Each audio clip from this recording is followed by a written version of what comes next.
स्वयं विद्युत था। इस बार क्या है, सबको थोड़ा सा मैंने सुनने के टेस्ट में थोड़ा डाइवर्जन दिया है। अब तक अपन जो ढंग से सुनते आए ना, ये सब आपकी बात उस तरह से नहीं चल रही है, अटेंटिवली होके लेकिन थोड़ा सा आप इसमें रस लेंगे तो आप सबको आनंद आएगा। वो जो एक्चुअली वो ग्रंथ सुनने की सीधी सीधी आदत है ना, वो इस बार नहीं है।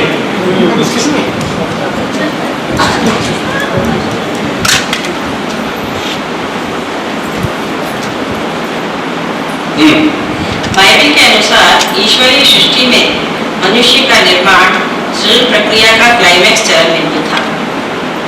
मनुष्य की सृष्टि का प्रयोजन है, देखो समझते जाइए, जी आपकी बात सही, पीछे गई बदलाव भी नहीं। मनुष्य की सृष्टि का प्रयोजन है, है क्योंकि समग्र सृष्टि मनुष्य के लिए है।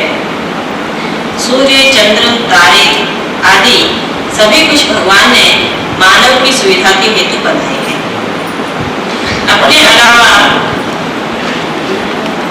अपने अलावा सभी प्राणियों का उपयोग मनुष्य अपनी भूख मिटाने या अन्य सुविधाओं के लिए कर सकता है। मनुष्य को, आदम को भगवान ने अपनी आकृति के अनुरूप गढ़ा था। ईश्वर के अनुरूप मनुष्य का ज्ञानी बनना परंतु ईश्वर को स्वीकार्य न था। ईश्वर के अनुरूप मनुष्य का ज्ञानी बनना, यानी मनुष्य को भगवान ने अपनी तरीका को तो बनाया, लेकिन वो ये नहीं माने कि जैसे ईश्वर ज्ञानी हो सके ऐसे मनुष्य भी ज्ञानी हो सके, ये वो मानने तैयार नहीं है। परंतु ईश्वर को स्वीकार्य न था। आदम को ज्ञान पर चढ़ने की मनाही थी। उस अज्ञानावस्था में शैतान ने ईव के द्वारा आदम को भरमा दिया। वस्तुतः नैतिक उत्तरदायित्व में स्वतंत्र आदम भी अंत में सदसत विवेक पर फल को चख नहीं पाया। ईश्वरीय आज्ञा अथवा शैतानी प्रेरणा में अतएव वहां की जो जगत के सर्जन की जो कहानी है वो कि मनुष्य कैसे आया, तो वो ज्ञान को फल जो चखना चाहता तो आदम पहला मनुष्य, देखो अपन अपने अर्थ में मनु कह सके, अपने यहाँ जैसे मनु को बताया, तो वो आदम चखना चाहता तो बाबू शैतान ने भरमाया ईव के माध्यम से, स्त्री के माध्यम से, और वो ज्ञान को फल नहीं चख सके। वो कह रहे हैं अब वो ईश्वरीय आज्ञा अथवा शैतानी प्रेरणा में अतएव सदसद विवेक संभव न हो पाया। यानी वाक्य अंदर जो सदसद विवेक आना चाहिए तो वो नहीं आ पाया। वो ईश्वर की आज्ञा के कारण नहीं खा सके हो या शैतान की प्रेरणा के कारण नहीं खा सके हो, ये दुविधा है। परंतु एक बात सत्य है कि वाले सदसत को विवेक को जो फल है वो वाले नहीं खाए, और यानी वाक्य अंदर सदसत विवेक नहीं हो पाए। सर्वज्ञ दयालु ईश्वर ने अपने प्रिय आदम को उस उद्यान में जहाँ शैतान भी प्रविष्ट हो सकता था उन्मुक्त छोड़ दिया। अब ये सब जो है ना, ये सारे वैक्यूम स्पेसेस हैं, ये व्यंग में वाक्य आ रहे हैं, ये वचन खाली विवेचन में नहीं आ रहे। यानी ईश्वर ने अपने प्रिय आदम को उस उद्यान में वहां छोड़ दिया। आपको ईश्वर को ऐसे उद्यान में छोड़ना ही नहीं चाहिए तो जहां शैतान के आने की संभावना है, पहली बात। और दूसरी बात क्या ये व्यंग है कि जो कुछ शैतान करना चाह रहे हैं वो कोई ईश्वर भी नहीं रोक पा रहे, एक दूसरा व्यंग है। ये सब बातें आपको समझनी चाहिए। तो ईश्वर ने आपको उन्मुक्त छोड़ दिया, मनुष्य को अनप्रोटेक्टेड, बिना बाकी कोई सेफ्टी। तो ये तो एक्चुअली ईश्वर को भी तो अपराध है ना।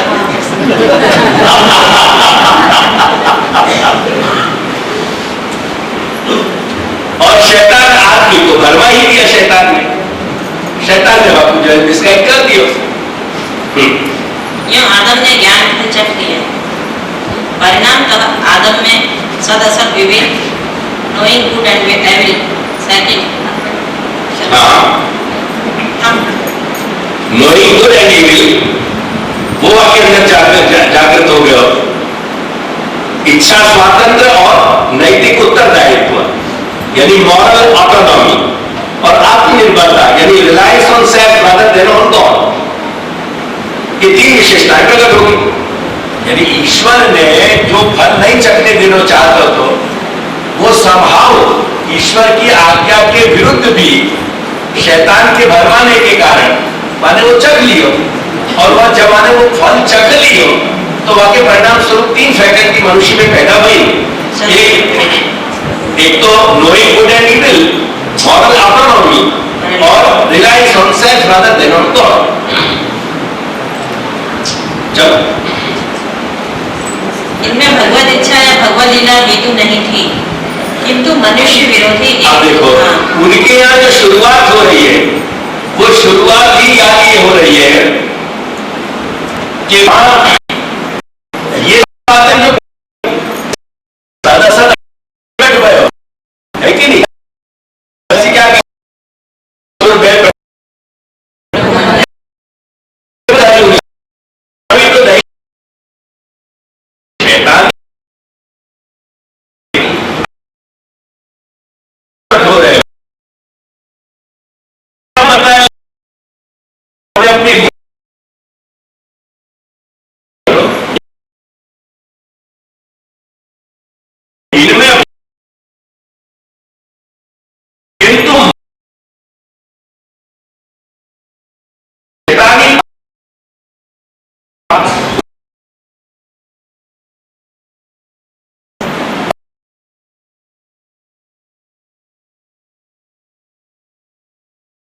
मनुष्य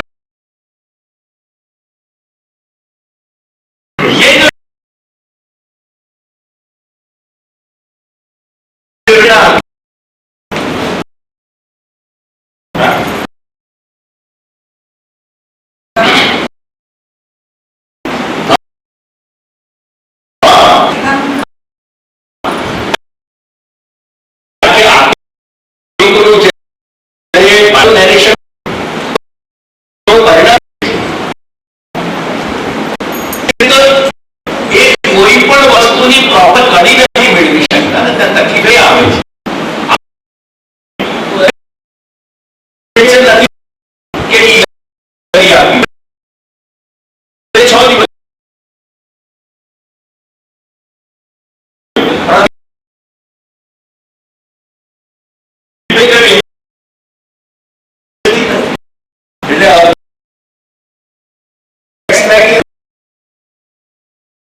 इनमें हेतु नहीं थी, किंतु एक शैतानी प्रेरणा वशीभूत होकर ईश्वर आज्ञा का उल्लंघन ही हेतु था, और ये विशेषताएं मानो उस अपराध के दंड रूप प्रकट हुई थी।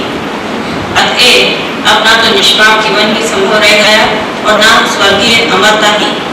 परिणाम શું આવ્યું કે જે રીતે એ લોકોની ઇવોલ્યુશન બતાવે છે એ પ્રમાણે એનો મતલબ એવો નીકળે કે મનુષ્ય પાપથી કોઈ દિવસે મુક્ત થઈ જ ના શકે। એ કેવી વિડંબના સામે આવી જાય છે।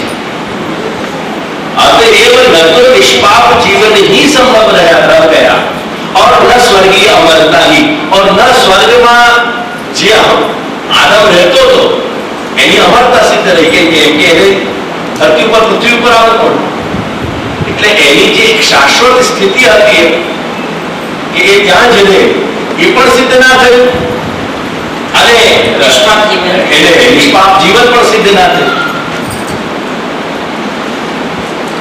आदम का स्वर्ग से अधोपात भूलोक पर हुआ, नरकपात की भूमिका के रूप में। એટલે એમાં ટ્રેજેડી એ છે કે મનુષ્ય પૃથ્વી ઉપર જેમ આવ્યો અને લીલાના હેતુથી આવ્યો તો બહુ આનંદની વાત હતી, પણ મનુષ્ય ધરતી ઉપર આવે પૃથ્વી ઉપર અને નરકમાં જવા માટે આવે તો એ કેવી કફોડી સ્થિતિ। आदम के महापतन में हेतुभूत आदमी की एकमात्र महत्ता विचारशीलता, અને એમાં મહાપતન એનો જો થયો એમાં પણ એક ટ્રેજેડી છે। આદમ વિચારતો થઈ ગયો એટલે એને પેનલ્ટી ભોગવવી પડી।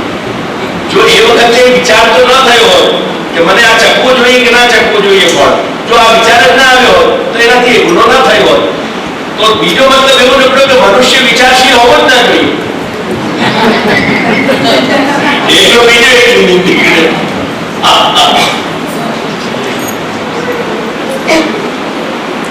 यूनान से विरासत में मिली मनुष्य के एकमात्र विचारशील प्राणी होने की धारणा ईसाइयत के साथ अपना तालमेल न बैठा पाई।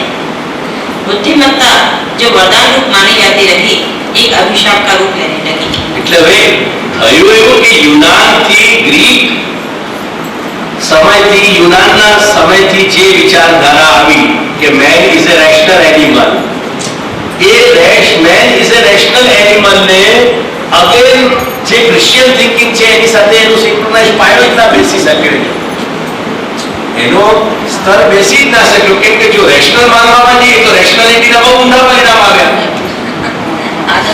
આદમે રેશનલ થવાનો પ્રયાસ કર્યો, એમાં એની તકલીફ થઈ, એટલે આ બધી વાત તો કઈ સામાન્ય से तालमेल બેસતું નહોતું. ये बात कही રહ્યા છે कि ईसाइयत के साथ अपना तालमेल न बैठा पाई। बुद्धिमत्ता जो वरदान रूप मानी जाती रही एक अभिशाप का रूप लेने लगी। ज्ञान के फल का स्वाद मीठा था या कड़वा यह निश्चय न हो पाया। मनुष्य एक विचारशील प्राणी है की धारणा शनै मनुष्य एक पापशील प्राणी है में रूपांतरित होने लगी। जैसे यूनान के दार्शनिकन में ये बात प्रसिद्ध रही कि मनुष्य एक रैशनल प्राणी है, एक बुद्धिजीवी प्राणी है, तर्कशील प्राणी है। वाक्य सामने जो क्रिश्चियनिटी की थिंकिंग आती वो ये है कि मनुष्य एक पापशील प्राणी है, क्योंकि बेसिकली मनुष्य ने पाप किया, ईश्वर की आज्ञा को उल्लंघन करने को पाप मनुष्य ने किया। मनुष्य के संपूर्ण अस्तित्व की व्याख्या का मूलाधार आदम का मूल पाप बन गया। ओरिजिनल सिन, जब वो लोग ओरिजिनल सिन के हैं बाइबल में, मनुष्य का पापी होना उसकी नियति बन गई। यदि इस ब्रह्मांड में कहीं कोई पापी प्राणी है तो वह मनुष्य ही है। पापी होना मनुष्य का निजी एकांत रूप बन गया। जैसे हमारे यहाँ मनुष्य को क्रीड़ा को पात्र होना एक बहुत ही आह्लाददायक जो हमारा विचार है भारतीय संस्कृति को, भारतीय वेद शास्त्र को, बाकी जगह वहां अगर बाइबल को व्यू देखें तो कहने के पापी होना मनुष्य का निजी और एकांत स्वरूप बन गया, बाकी डेस्टिनी बन गई। वैसे कहने को शैतान भी पापी है, परंतु उसे नरक यातना देना या खत्म करना ईश्वर के सामर्थ्य की बाहर बात है।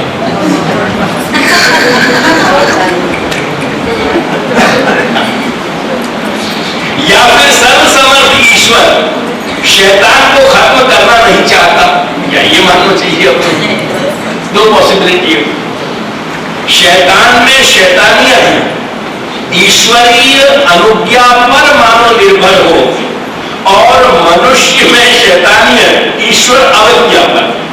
એટલે હવે કોન્ટ્રાડિક્શન શું થયું એને સમજવાનો પ્રયાસ કર્યો। એઝ એટલે ત્યાંની બધી વાતનો જો આપણે તારીજો કાઢીએ આ રીતે તો તારીજો શું નીકળે આપણે એનો તારીજો એવો નીકળે કે શૈતાન में शैतानियत ईश्वरीय अनुज्ञा पर मानो निर्भर हो। એટલે શૈતાનમાં જે શૈતાની છે वो शैतान में जो शैतानी है वो ईश्वर के स्वीकृति पे है, यानी ईश्वर वाको ओके कर रहे हैं पूरा। और मनुष्य में जो शैतानी आ गई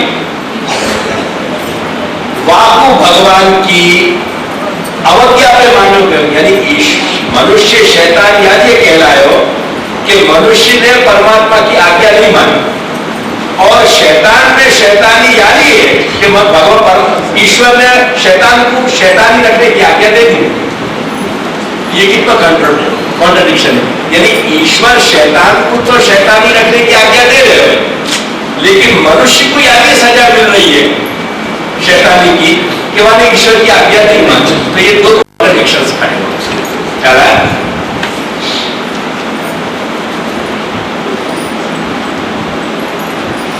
मनुष्य के छोटे छोटे अपराध जिनका उत्स यानी समापन, जिनका समापन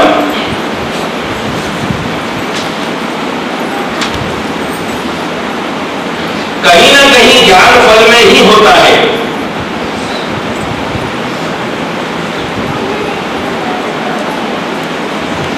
का दंड मनुष्य को मिलता है।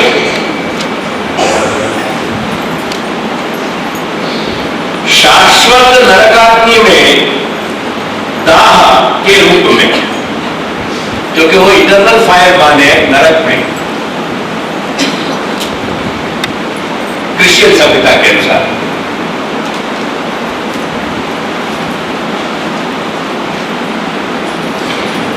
यदि वस्तुतः यदि छोटे छोटे अपराधों से ईश्वर को इतना कष्ट पहुंचता हो, तो शैतान की जहां पहुंच हो ऐसे उद्यान में मनुष्य को एकाकी उन्मुक्त नहीं छोड़ना चाहिए। अथवा बेचारे आदमी आदम के शैतानी प्रभाव में आ जाने पर उसे ऐसे प्रभाव से मुक्त ईश्वर ने शैतान की बलिवेदी पर न केवल आदमी की परंतु उसकी सारी भावी पीढ़ी की भी बलि दे दी। और परिणाम यह कि अगर मान लो ये हो भी गए तो आदम ने मान लो एक काम कर भी दिया, पर मनुष्य की सारी भावी भविष्य, मनुष्य की सारी सृष्टि को परिणाम, पाप को परिणाम क्यों भोगना पड़ रहे हो? मार्किस द सेठ, ये एक दार्शनिक है, मार्किस द सेठ कहता है कि ईश्वर के इस प्रथम पाप की प्रतिक्रिया ही सारे मानवीय पाप है। वो कह रहे हैं कि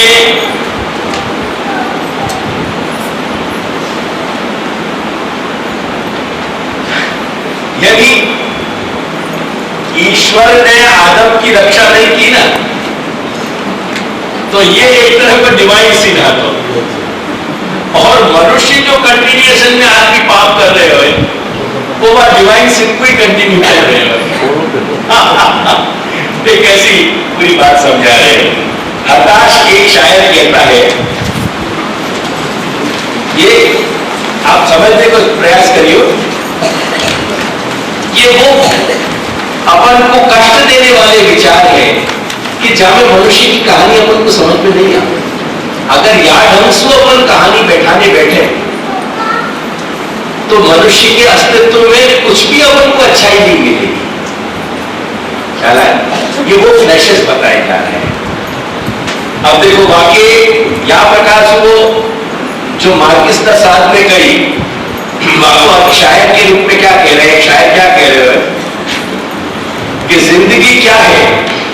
अगर कोई पूछे कि जीवन क्या है, तो कहना चाहिए कि जिंदगी यानी एग्जिस्ट कर रही है कि गुनाह है आदम ने पहला गुनाह किया एंड ऐसे करके कि मनुष्य या फिर धरती पे आ गए। तो जिंदगी क्या है? गुनाह है आदम, जिंदगी है तो गुनाहगार है। अब वो दोनों एक दूसरे की कंपल्सरी शर्त हो गई। अगर जिंदगी रहेगी तो मनुष्य को गुनाहगार भी रहना पड़ेगा, और गुनाहगार नहीं रहना है तो जिंदगी को एक्सटिंग्विश कर देनी पड़ेगी, जिंदगी को हटा देना पड़ेगा। क्या है? तो ये सब एक बहुत ही ट्रेजिक सारी घटनाएं हैं।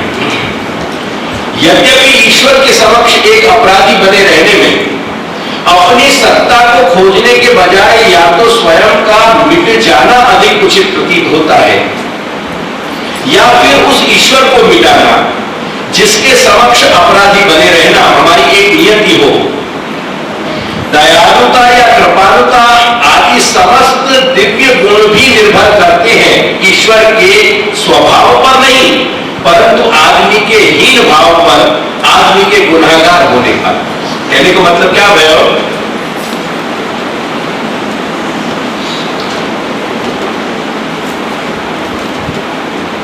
कि यदि मनुष्य सनातन रूप में, नित्य रूप में अगर पापी है,